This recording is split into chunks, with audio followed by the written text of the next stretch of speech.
can't find people to work because, one, they don't want to work because they can make more money out clipping buds, or two, if they do want to work, they can't pass the drug test. That is an economic hit to this county. Employers don't want to create business or move businesses here because of the workforce and the drug issue. That's a huge economic hit to this county.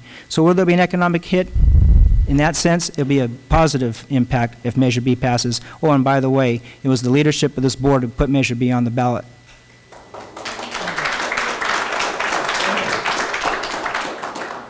Thank you. Mr. Morrison. From that response, I can tell you're not going to like my answer too often.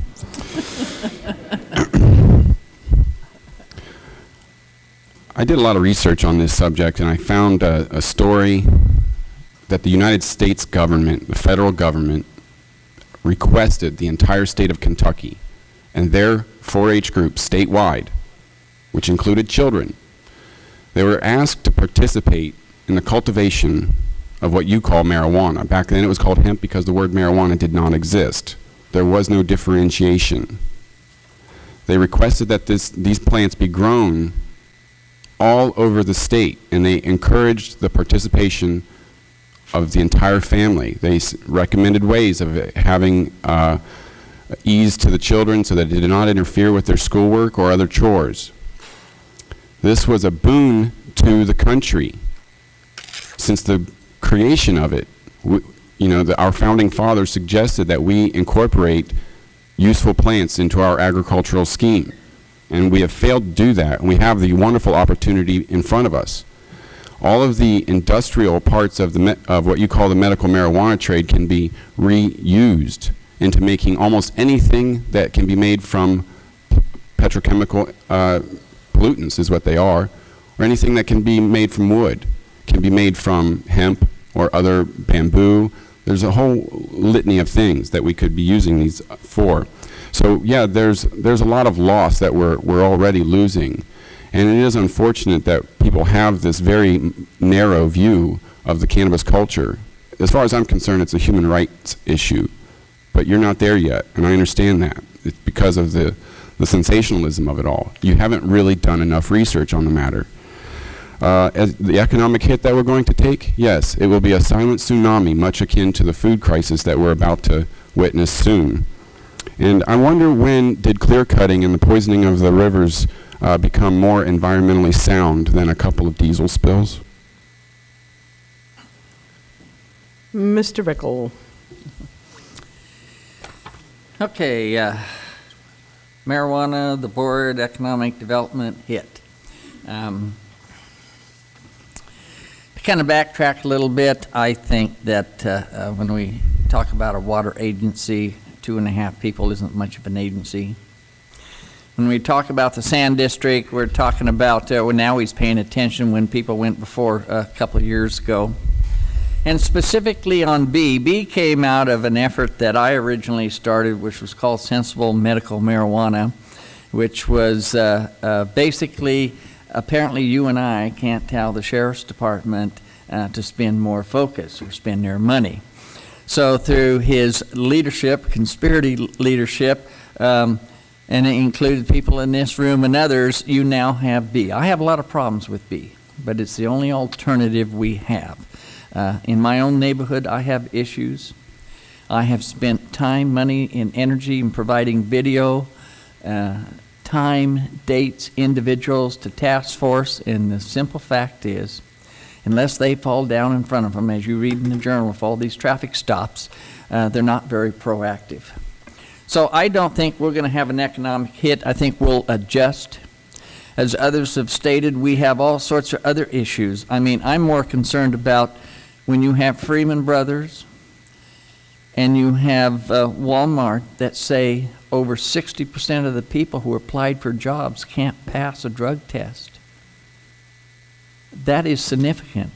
And in terms of economic development in this community, there's plenty of resources for young people if they were just encouraged to go talk to these businesses.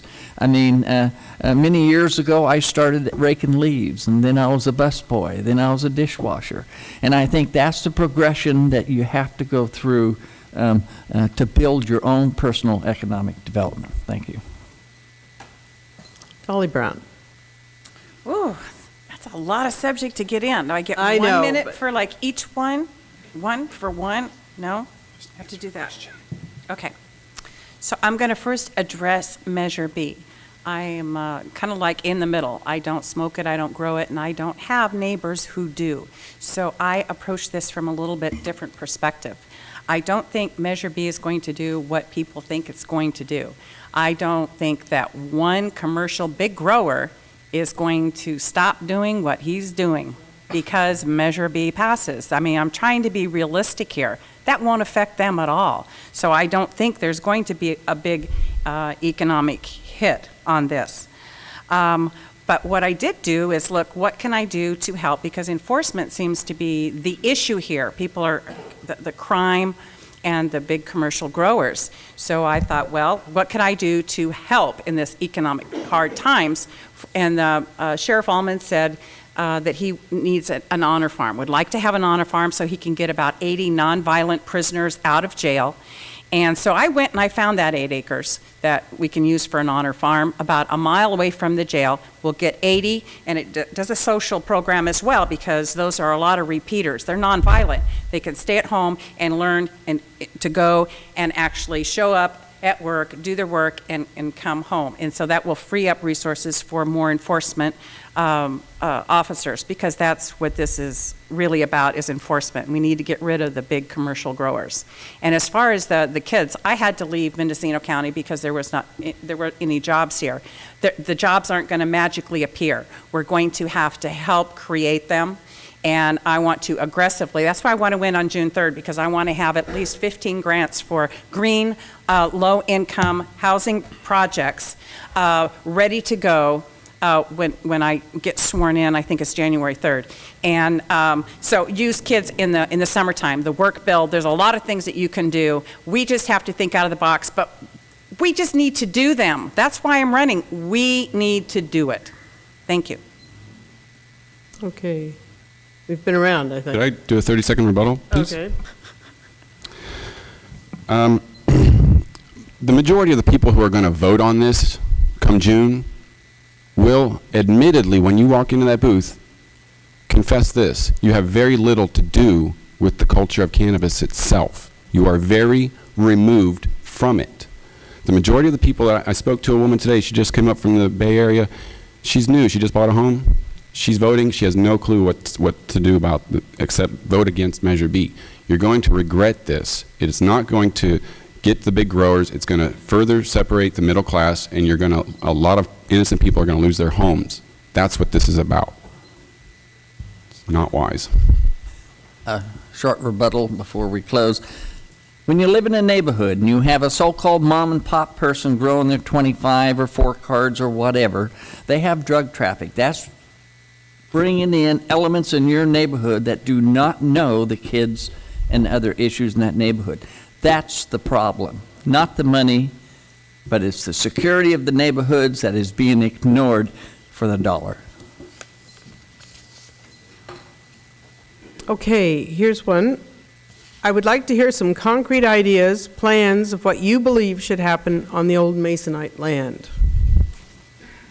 Could we enlist DDR to change their focus to light industry, approach green-oriented companies to consider locating in Ukiah? There's several questions that are kind of like that. Mr. Delbar. The whole issue surrounding the use of Masonite property is obviously a very hot topic for this valley.